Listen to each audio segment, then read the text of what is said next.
இல்லை திரு மாஃபாய் பாண்டியராஜன், உங்கள்கிட்ட இருந்தே தொடங்குறேன். ஒரு தனித்த தடம் பதித்த ஒரு மிகச்சிறந்த திரை ஆளுமையா இருந்தவர் திரு விஜயகாந்த் அவர்கள். ஒரு திரை ஆளுமையா உச்சத்தில் இருந்தவர் அரசியல் ஆளுமையா பரிணமிக்கக்கூடிய அந்த தருணத்துல அவரோடு இணைந்து பயணிச்சு செயல்பட்டவர், நடவடிக்கைகள்ல ஈடுபட்டவர் நீங்க. ஒரு மிகச்சிறந்த உயர்ந்த இடத்துல இருக்கக்கூடிய அந்த திரை ஆளுமை எப்படி ஒரு அரசியல் ஆளுமையா உருவெடுத்தார், அந்த இடத்துல அவர் எப்படி பரிணமிச்சார், உடனிருந்து பயணித்த உங்களுடைய அனுபவங்கள் என்ன திரு மாஃபாய்? கேப்டனுடைய ஆத்மா சாந்தி அடைய இறைவனை பிரார்த்திக்கிறேன். அவரு எந்நேரமோ சிந்தித்த தமிழ் மண்ணில் இன்று அவருடைய உடல் புதைக்கப்பட்டிருக்கு. ஆனா அவர் விதைக்கப்பட்டிருக்கிறார், புதைக்கப்படவில்லை. அவர் வித்தாக இருந்து தன்னை போல் பல தலைவர்கள் உருவாவதற்கு என்றென்றும் அவர் வித்தாக இருப்பார் என்று நான் நம்புகிறேன். கண்டிப்பா என்னை பொறுத்த வரைக்கும் கேப்டன் அவர்களை நான் ஒரு அரசியல் தலைவராக அறிஞ்சிருக்கிறேன். சினிமால அவருடைய நடிப்புல ஈர்க்கப்பட்டேன். ஆனா ஒரு அரசியல் தலைவராக, ஒரு நல்ல நண்பராக, ஒரு ஆழமான நட்பு எங்க கூட இருந்தது. கேப்டன் அவர்கள் நான் முதல் முறை சந்தித்தப்போ 2007 தான் சந்திச்சேன். அன்றிலிருந்து அடுத்த 6 ஆண்டுகள் ஒரு உடன்பிறந்த சகோதரனாக அவர் என்னை மதித்திருந்தார். பல விதங்கள்ல என்னை செதுக்கியதில் அவருக்கு மிகப்பெரிய பங்கு இருந்தது. எந்த நேரத்திலையும் தொண்டர்களை மதிக்கும் பாங்கு, எந்த ஊர்ல எந்த தொண்டர் எந்த இடத்துல எந்த ஊர்ல இருக்கான்றத இமேட்டிக்ஸ்ல வச்சிருப்பாரு. அவருக்கு அந்த தொண்டர்களுடைய குடும்பம் முக்கியம். அந்த தொண்டர்களுடைய என்ன பிரச்சனைனாலும் அதை தீர்த்து வைக்கணும்ன்ற ஆர்வம் இருக்கும். எதையும் வெளிப்படையா பேசக்கூடிய ஒரு மனிதர். இதயத்திலிருந்து அவருடைய வார்த்தைகள் ஒன்று வரும். எதையும் போலியா பேச அவருக்கு பழக்கமே கிடையாது. அவனுடைய அடிநாதமே அதுதான் நான் நம்புறேன்.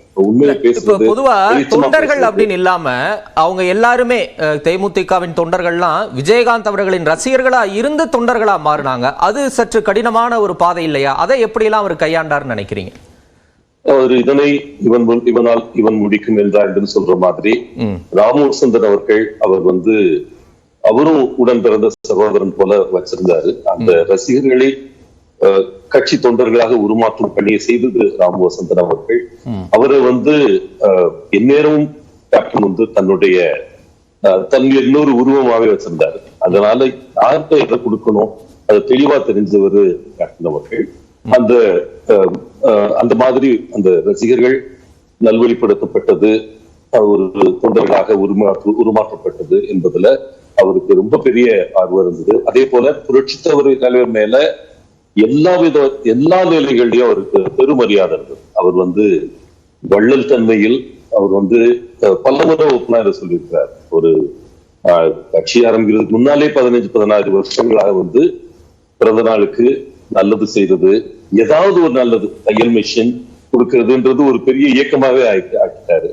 அதுக்கப்புறம் அரசியலுக்கு வந்தப்பவும் கூட சமூக சேவை தான் முதல், அரசியல் 2வதுன்றதுல ரொம்ப தெளிவா இருந்தாரு. எந்த நேரத்திலையும் ஏழை மக்களுக்கு ஏதாவது நல்லது செய்யணும், சாப்பாடு போடுங்க அப்படின்னு சொல்றது, வரவங்களை சாப்பிட சொல்றது, அது எந்த வித பேதமும் இல்லாம வீட்டுக்கு போனா சாப்பிடலாம், கேப்டன் வீட்டுக்கு போனா அப்படின்ற எண்ணத்தோட நடந்து வருவாங்க. பல பேரு பல தூரங்கள்ல இருந்து நான் கண்டறிஞ்சிருக்கிறேன். இந்த மாதிரி பல நல்ல குணங்கள் கேப்டனை பொறுத்த வரைக்கும்.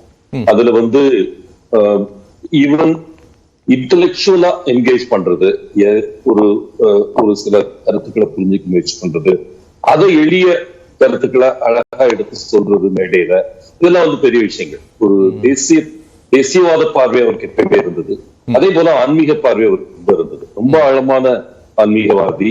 அது மதவாதின்னு சொல்லக்கூடாது, ஆன்மீகவாதி. அவரு பூஜை அறையில எல்லா சாமிகளும் இருக்கும். எல்லா சாமிக்கும் அவர் இதயபூர்வமான பிரார்த்தனை பண்ணுவாரு. குலதெய்வ கோயிலுக்கு வர்றதுனாலும் சரி, இல்ல சர்ச்சுக்கு போய் ப்ரே பண்றதுனாலும் சரி, இல்ல மசூதியில முன்னால் நின்று அங்க அந்த இடத்துல வழிபடுறதுனாலும் சரி, அது உண்மையிலேயே மும்மதமும் சம்மதம்னு இருந்த ஒரு மனிதர்.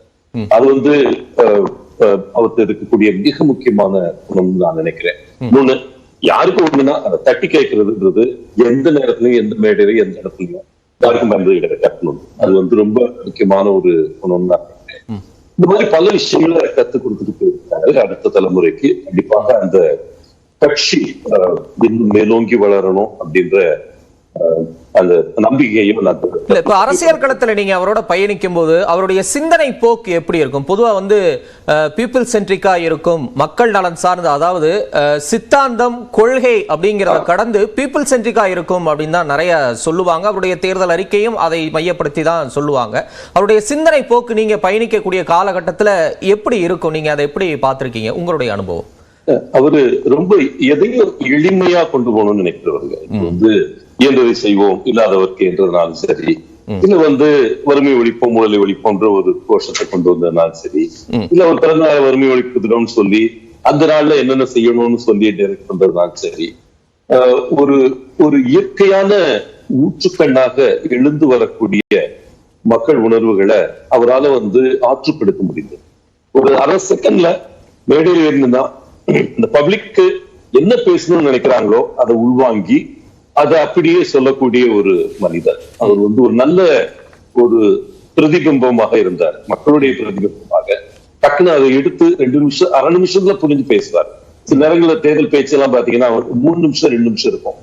58 நாள் தேர்தல் பிரச்சாரத்துல இருந்தோம். பாராளுமன்ற தேர்தல் 2009 3 நாள் முழு நாள் விருதுநகர் தொகுதி கொடுத்து வந்தார். அந்த 3 நாளும் பாத்தீங்கன்னா ஒவ்வொரு பாயிண்ட்லயும் 2 நிமிஷம் 3 நிமிஷம் 2 நிமிஷம் 3 நிமிஷம் அந்த மாதிரி பேசிட்டே போறப்ப அந்த இடத்துல என்ன பேசணும், அந்த மனிதர்களுக்கு என்ன தேவை, இதை உள்வாங்கி வெளியே கொண்டு வருதுன்றது மிக மிக பெரிய உண்மை சார்ந்த ஒரு மனிதராக தான் முடியும். அதை அவ்வளவு அழகா பண்ணக்கூடிய ஒரு கேப்டன் வந்து அவரால் கத்துக்கிட்ட பெரிய பாடம்னு நான் நினைக்கிறது. அதுதான் மக்கள்கிட்ட என்ன தேவை, அவங்க ஒவ்வொருத்தரையும் அவர்கள் கண்ணை பார்த்து அவர்களை உள்வாங்கி அதுக்கப்புறம் வெளிக்காட்டக்கூடிய ஒரு சக்தி வந்து மிகப்பெரிய சக்தி நினைக்கிறேன். அவருடைய பேச்சுடைய அடிநாதமே அதுதான். அது பலரும் வந்து என்ன இஷ்டு பேசாரு அப்படின்னா சொல்லுவாங்க. ஆனா அவர் பேசுறது அந்த கூட்டத்துடைய அடிநாதம் என்ன அவங்க கேட்க நினைக்கிறாங்களோ அதை வந்து அவர்களுக்கு புரியக்கூடிய எளிய மொழியில அழகா கனெக்ட் பண்ணி பேசக்கூடிய மக்களின் உணர்வுகளை அப்படியே எதிரொலிக்கக்கூடியவர்னு சொல்றீங்க. இப்ப அந்த இடத்துல அரசியல் களத்துல பல பேர் ஒரு பார்வையை வைக்கிறாங்கல்ல. இப்ப வந்து கூட்டணி அரசியலுக்குள்ள அவர் வராம இருந்திருந்தா திமுக அதிமுகவுக்கு மாற்றா இன்னைக்கு ஒரு உயர்ந்த இடத்துல அவர் இருந்திருப்பார் அப்படின்னு, அந்த கருத்தை எப்படி பாக்குறீங்க? இல்லைங்க, இந்த நேரத்துல அவர் சார்ந்த ஒரு திறனாய்வு நான் பண்ணணும்னு நினைக்கல. அந்த கோணத்திலையும் கேட்கல, ஒரு உரையாடலா கேட்டேன். சரி, ஓகே. இல்ல நான் கேட்கிறது அவர் முதல்ல கூட்டணி வைத்தது மிக உன்னதமான ஒரு நிலைப்பாடு. 41 சீட் வாங்கி அதுல 29 சீட் ஜெயிச்சு எதிர்கட்சி தலைவர்ன்ற பொறுப்பு எடுத்து திமுகவுக்கு தள்ளி அந்த இடத்துல 2வது பெரிய கட்சியாக எஸ்டாப்ளிஷ் பண்ணதுன்றது மிகப்பெரிய சாதனை. அது கூட்டணியால் நிகழ்ந்தது. ஆனா அதுக்கப்புறம் வந்து கூட்டணிகள் முடிவுகள் இதெல்லாம் வந்து இன்று தவறாக தெரியலாம். பொறுத்தவரைக்கும் கேப்டன் இதயபூர்வமாக எடுத்த முதல் கூட்டணி முடிவு அண்ணா திராவிட முன்னேற்ற கழகத்தோட அந்த 2011 எடுத்த முடிவு மிகப்பெரிய வரவேற்பு மக்கள்கிட்ட இருந்தது. உங்களுக்கு தெரியும், எல்லா இடத்துலயும் வந்து 202 சீட்டு ஜெயிச்ச கூட்டணி அன்னைக்கு தேதிக்கு வந்து. அதனால கூட்டணி வைத்தது தவறுனோ அந்த மாதிரிலாம் நான் சொல்ல மாட்டேன். இயற்கையா இருக்கக்கூடிய கூட்டணி அண்ணா திராவிட முன்னேற்ற கழகத்தோடன்றது என்னுடைய கருத்து. ஆனா அது வந்து என்னுடைய ஆழ்ந்த நம்பிக்கை. இதை பொறுத்த வரைக்கும் எந்த பாதையில அவங்க பயணிக்கிறாங்களோ வந்து ஒரு கண்ட கனவு திராவிட கழகம் நல்லா வரணும், ஒரு முக்கியமான இடத்துல இருக்கணும் அப்படின்ற கனவு. அந்த கனவு அன்னைக்கு பொறுப்பெடுத்து அண்ணி நிறைவாக்குவாங்கன்னு நான் நம்புறேன். நிச்சயமா அதை கண்டிப்பா அதை செய்து முடிப்பாங்க. அதற்கு வந்து 15 லட்சம் பேருன்றாங்க. லட்சக்கணக்கான பேர் வந்து இன்னைக்கு தெருவில் இருந்து மரியாதை செலுத்துறாங்க. எல்லா கட்சிகளை சேர்ந்தவர்களும் அந்த இடத்துல வந்து நின்று அவருக்கு மரியாதை செய்த காட்சியை பார்க்கணும்.